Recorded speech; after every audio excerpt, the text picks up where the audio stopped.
وەک دیارە بەداخەوانێ جارێکی دیکە پارچەیەکی تری هەرێمی کوردستان کە خاکی ڕۆژئاوایە ڕوبەڕووی هێرش و چاڵانکاری بۆتەوانێ ئێمەژە کۆمپانیای ئاوی سلێمانی هاوخەمی خۆمانیان بۆ دەردەبڕین و لەگەڵ ئیدانەکردنی هەر هێرشەکەین کە ڕوبەڕووی کوردانی ڕۆژئاوا و گەلی کورد بێتەوانێ وەکو هەستێکی نیشتیمانی و نەتەوەی و مرۆڤ دۆستی وەک ئەوەی کە لە پێشوودا هاوکار بین لە بەرزڕاکردنی پرسەنەتەوایەتیەکان و هەروەها هاوکار بین لە جەنگەکانی دژ بە داعشدا و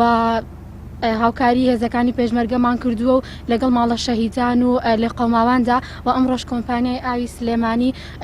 بڕی 100,000 ئاو بتڵی 1 لیتر و نیوی وەکو پێداویستێکی سەرەتایی بە شێوەیەکی ڕاستەوخۆ لە ڕێگەی باڵهەرگرەکانمانەوە دەگەیەنێتە ڕۆژئاوای کوردستان و لە ڕێگەی لیژنێکی تایبەتە لێ بەسەریاندا دابەش دەکرێت و ئێمە کاروانەکانمان بەرداوام ئەبێت لە ڕۆژانی داهاتوودا و دەرگاشمان کراوەیە لەبەردەم هەر کەسێک و لایەن و ڕێکخراوێک و کۆمەڵەیەک کە بیانەوێت ئێمە هاوکار و پاڵپشتیانە بین بە دەستێکی ئامانەتەوە پێداویستەکان دەگەێنینە دەستیان و